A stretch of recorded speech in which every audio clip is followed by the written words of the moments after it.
अस्सलाम वालेकुम नाज़रीन, आप देख रहे हैं मेट्रो लाइव टीवी। मैं हूं एसएम शाकिर। गुज़िश्ता 10-12 साल कबल या तकरीबन 2010 की दहाई में एक फ़िल्म आई थी, खोए हो तुम कहाँ। उस फिल्म से एक बहुत मारूफ गुलकारा मुतारिफ़ हुई थी, अजब गुल साहब की वो फ़िल्म थी। और उस फिल्म का एक गाना बहुत सुपर हिट हुआ था, खोए हो तुम कहाँ, जबकि उस फिल्म का पूरा एल्बम सुपर हिट हुआ था। तो आज हम जिस फ़नकारा से बात करने जा रहे हैं उनका नाम है आसमा लता।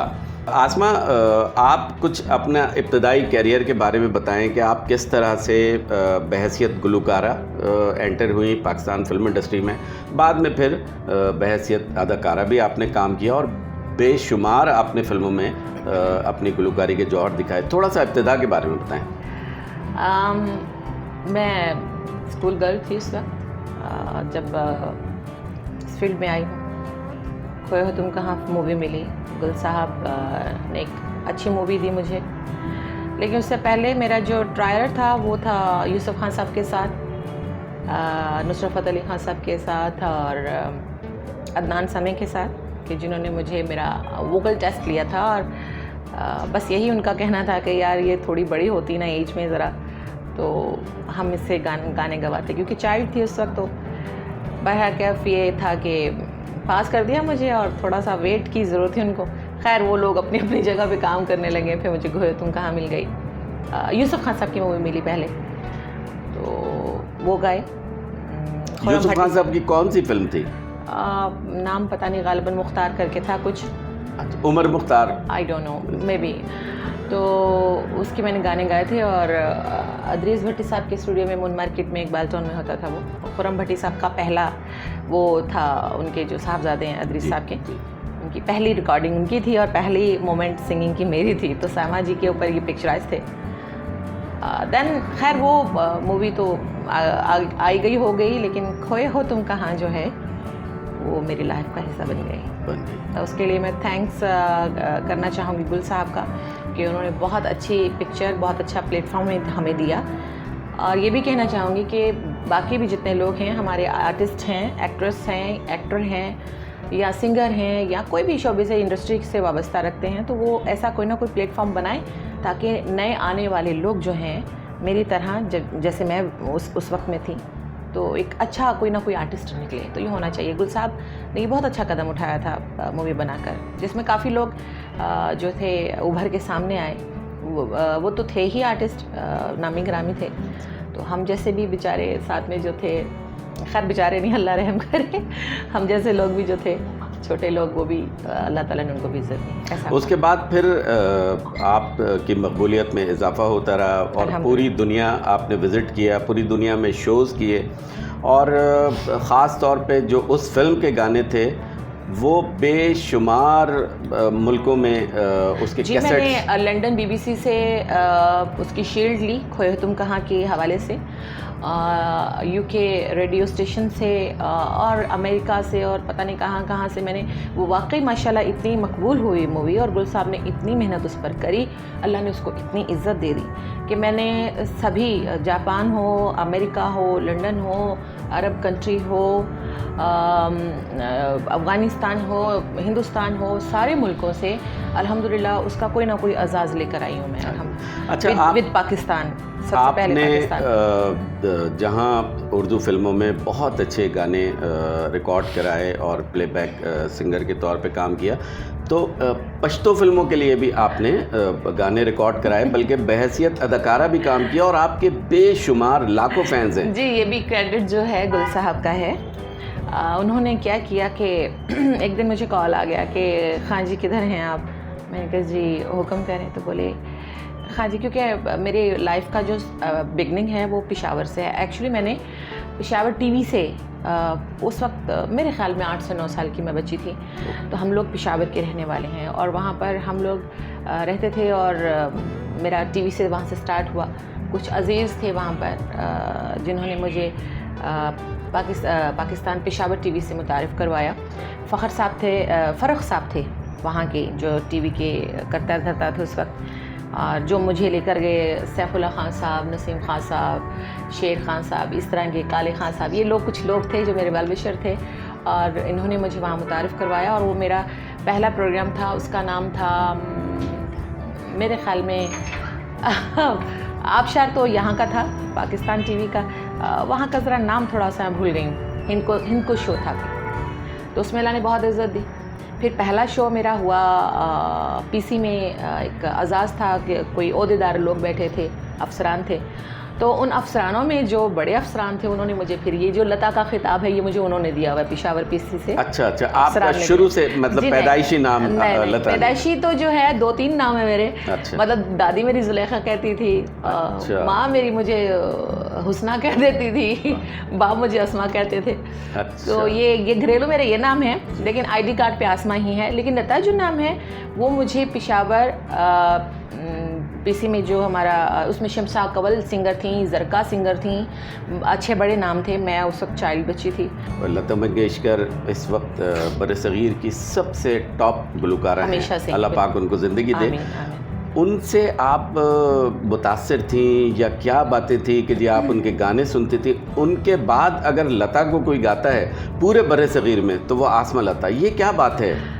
अल्लाह का करम है, पंचतन पाक का करम है। देखिए, इंसान को बाद में पता चलता है वो क्या है ना? उससे बाद में फिर पता चलता है कि वो किस जैसा है। सबसे पहले तो ये मालिक का करम है। मैं समझती हूँ ये मेरे मालिकों का करम है, मुझे आवाज़ वैसी दे दी। फिर मैं ख़ुद एक छोटी सी बच्ची गुनगुनाती, और मैं मेरी अपनी एक दुनिया है। मुझे लगता है मेरी, पता नहीं बस मैं क्या हूँ। मेरा आसमान पे अपना एक घर है, और इस तरह से वो जो भी एक लाइक डायरेक्टर जैसे एक फ़िल्म को सजाता है ना, मेरी ज़िंदगी इस तरह सजी हुई है अल्हम्दुलिल्लाह। तो उस वक्त से ही सुर का और आवाज़ का तो ज़ाहिर है माँ की कोख से अल्लाह ताला जो भी हुनर किसी को देता है दे देता है। फिर मैंने सुना एक दिन एक आवाज़ थी। मैं एक बिल्कुल लाहौर शहर में हम लोग रहते थे, और मेरी दादी माँ अल्लाह उनको जन्नत में घर करे, वो सुबह सुबह तलावत करती और नमाज़ पढ़ती। तो उस वक्त पानी भरना जो था, हमारे घर में नल नहीं था। तो मेरी दादी माँ ने मुझे ज़िंदगी में पहली बार कहा कि जाओ, मैं ना कुरान पाक पढ़ रही हूँ, आप ऐसा करो जाके ना वो सामने घर से बेटा घड़ा मैं लगा कर आ गई हूँ, आप उठा कर ले आओ। तो मैं गई, जाते हुए एक थोड़ी सी आवाज़ छोटे से साउंड में सुनी मैंने, तो काने से अलर्ट हो गए।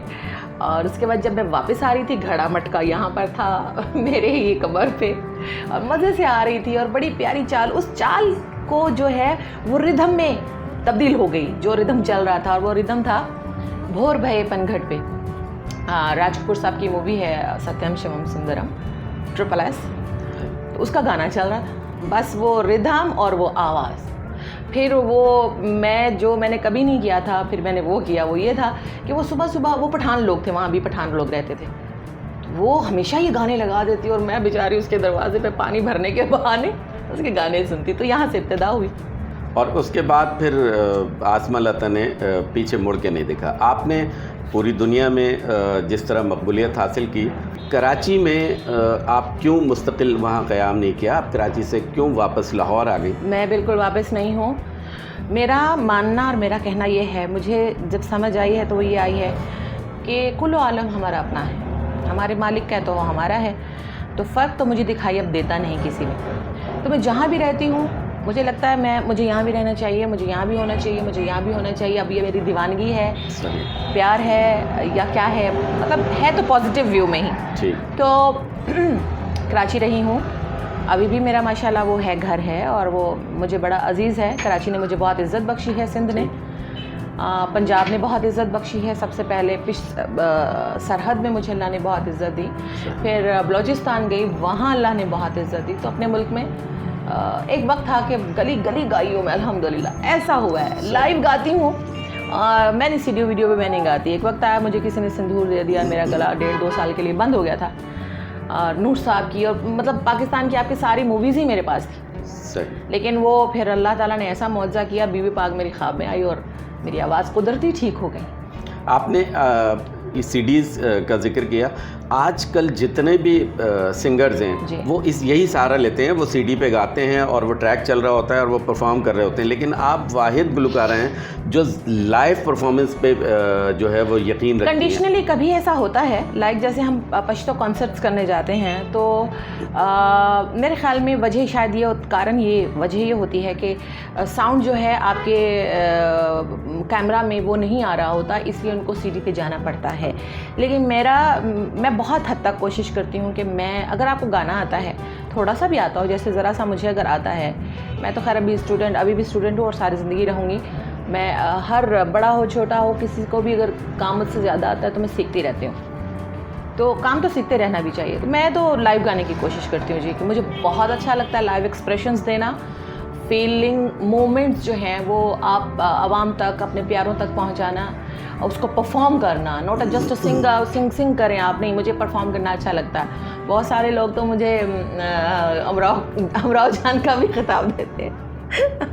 लेकिन जो लोग ये सहारा लेते हैं सीडीज़ का, वो लाइव परफॉर्म नहीं करते, आप क्या समझती हैं कि क्या वो अपने ऐप छुपा रहे होते हैं इस वजह से? डेफिनेटली, देखिए आपको रिकॉर्डिंग जो है आपको एक फाइनल टच देके आपके सुर ऊपर नीचे सब आपको इक्वल करके सामने दिखा देते हैं। वो लाइव गाने में ज़ाहिर है, आई एम सॉरी, वो कोई भी है तो अगर सुन रहा है तो उसके लिए माजरत, बुरा मत मानेगा, लेकिन आप सब ये कोशिश करें कि हम रियाज़ करें, अपने सुर को मजबूत करें, अच्छा गाने की कोशिश करें।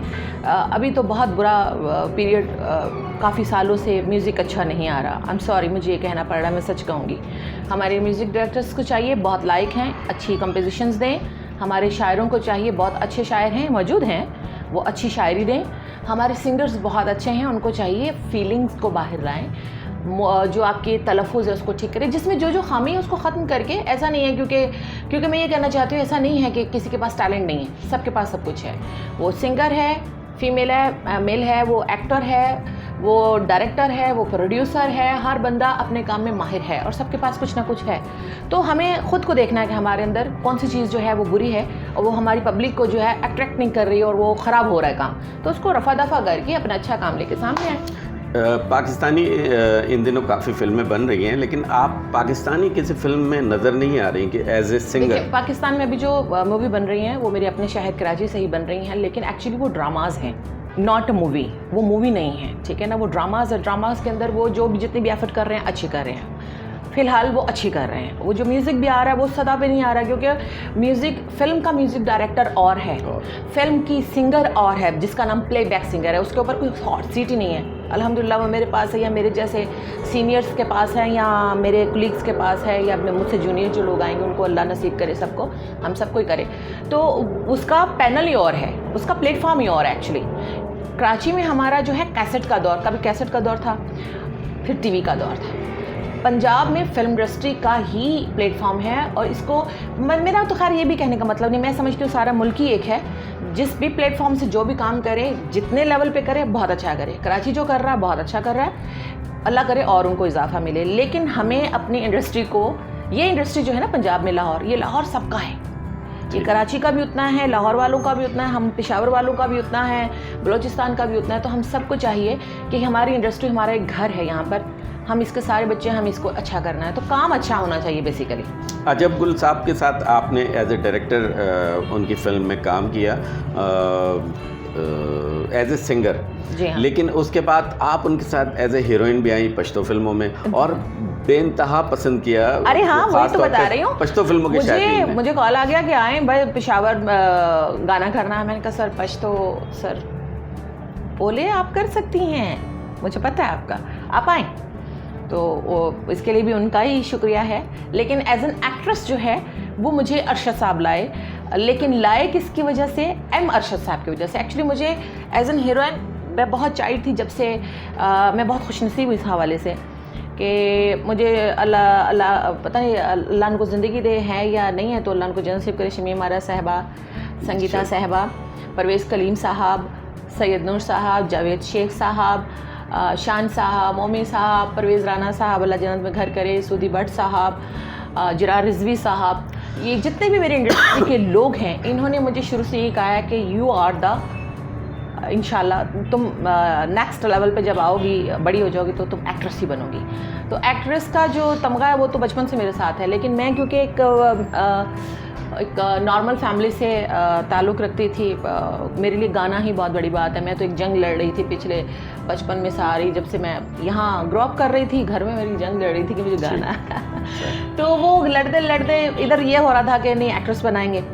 नसीम खान थे, शानूर के जो वो थे मैनेजर थे, वो भी लोग इस तरह से बहुत बहुत अच्छे, और जितने डांसर्स थे आपके पाकिस्तान के, वो खानू साहब अल्लाह जन्नत नसीब करे, पप्पू सम्राट साहब, या उनके बड़े ज़फ़र साहब, खुशनूर साहब, और उनसे भी बड़े, मेरा अंग देखते थे तो कहते थे तो हमें डांसर मिल गई है, लाइक हेमा मालिनी, लाइक रेखा, विजंती माला, वो बड़े खिताब मुझे लोग देते थे, लेकिन मैं नहीं उस वक्त प्ले कर सकती थी। एनीवे फाइनली ये हुआ कि एम अरशद साहब हमारे म्यूज़िक डायरेक्टर हैं, वाजिद अली नशाद साहब, मैं उनका ज़रूर नाम लूँगी, उनका बहुत काम किया। आपको पता है एक वक्त में ये ड्रामों का टेली मूवी का दौर शुरू हो गया था, तो उसमें सबसे ज़्यादा गाने मैंने ही गाए हैं, वाजिद साहब के भी, एम अरशद साहब के भी। तो वजात अतर साहब के साथ बहुत कम ही काम हुआ मेरे ख्याल में इक्का दुक्का, एम अरशद साहब के साथ किया। तो खैर उन दिनों फिर अरशद साहब कहने लगे कि एम अरशद साहब कहने लगे, म्यूज़िक डायरेक्टर जो हैं, कि खां जी आप फिल्मों में काम क्यों नहीं कर रही? मैंने कहा सर नहीं, मुझे आजकल अब तो बहुत ही कॉल्स आ रहे हैं, लेकिन मुझे नहीं करना। बोले पश्तो फिल्मों की आई है? मैंने कहा हाँ जी वो बहुत आई है, लेकिन मैं नहीं करूँगी। एनीवे उन्होंने मुझे बुलाया, गाना गवाया, और सामने अरशद साहब जो डायरेक्टर हैं पश्तो मूवीज़ के, उनको बिठा दिया। बस उन्होंने कहा आप डन करके ही जाओगे, सामने लाख रुपये रखा, ये आप एडवांस रखे। मैंने कहा लाख की बात नहीं है, मुझे नहीं करना, मैं नहीं कर सकती, मुझे बोलना नहीं आता, मुझे ये नहीं आता, मुझे वो कहते हैं। मैंने कहा मुझे एक्टिंग ही नहीं आती। बोले यही तो है, हमें यही चाहिए, आप सिर्फ हाँ करें, हम काम करवाएंगे। अल्हम्दुलिल्लाह या फिर हैट्रिक्स मूवी हुई है मेरी जी, बिल्कुल, बरियाले नंग्याले तुरियाले, ऊपर नीचे सुपर डुपर हिट। ऐसे पश्तो इंडस्ट्री में मूवीज कोई हिट नहीं हुई। जी बिल्कुल, सुपर हिट फिल्में थी। हाँ। लेकिन आजकल फिर पश्तो भी फिल्में बन रही हैं, उर्दू और पंजाबी सब। फ्यूचर में अब क्या प्लान है आपका, आप क्या करने जा रही हैं? फ्यूचर में इंशाल्लाह मेरा एक तो 2 एल्बम मेरे पास तैयार पड़े हैं। मैं सबसे पहले अब थोड़ा आगे निकलना चाहिए, है ना। अब मैं चाह रही हूँ कि मैं थोड़ा अपने आप को फिट करूँ, और फिट करके उस म्यूज़िक को जो है लेकर उनके, मैं जैसे लाइका मुझे बहुत पसंद है, बियॉन्से, शकीरा, माइकल जैक्सन, अल्लाह उनको जन्नत नसीब करे, वो मेरे आइडियल थे। इस तरह और बहुत अच्छे अमेरिकन सिंगर्स हैं जो बहुत अच्छा गाते हैं और बहुत अच्छा फिल्माते हैं। तो मैं अब पाकिस्तान में ये ट्रेंड निकालने जा रही हूँ इंशाल्लाह, कि अपना गाना एल्बम का उसको मैं फिल्माऊँ, ख़ुद परफॉर्म करूँ, अच्छी ड्रेसिंग के साथ, अच्छे मेकअप के साथ, अच्छे सेट के साथ, और फिर उसको मैं रिलीज़ कर रहा हूँ। अब मैं ये करने जा रही हूँ। रही बात मूवीज़ की, तो इंशाल्लाह मैं देखूँगी स्टोरी, ये हमारा हक है, हमें इतनी सेंस अब तो होनी भी चाहिए, और ये हर आर्टिस्ट का हक है कि जो काम वो कर रहा है उसको उसके बारे में पता होना चाहिए कि वो क्या करने जा रहा है। तो इंशाल्लाह जब भी कोई ऐसी स्टोरी, अजब गुल साहब इंशाल्लाह उनके साथ काम करूँगी, वो मेरे फेवरेट हैं, मोस्ट फेवरेट आर्टिस्ट भी हैं और इंसान भी हैं। इस तरह के और बहुत सारे लोग हैं पाकिस्तान इंडस्ट्री में। नूर साहब डेफिनेटली वो हमारे बड़े काबिल एहतराम हैं, और संगीता जी हैं, और जरार रिजवी साहब हैं, और बहुत सारे लोग हैं जिनका मैं नाम ना ले सकूं, सॉरी। और स्पेशली मैं एक हमारे रिपोर्टर ही हैं शाकिर साहब, उनका शुक्रिया अदा करना थैंक यू जी, थैंक यू जी, बहुत शुक्रिया। आपने हमारे सवालों के मुफस्सिल जवाब दिए, खूबसूरत जवाब दिए। इंशाल्लाह फिर आपसे मुलाकात होगी जी। शुक्रिया मेट्रो, थैंक यू। मैं हूं जी सैयद नूर और आप देख रहे हैं metrolive.tv। Keep watching. Hi, my name is Amna Ilyas. Please देखते रहिए Metro Live with me. Assalamualaikum, you're watching Metro Live TV.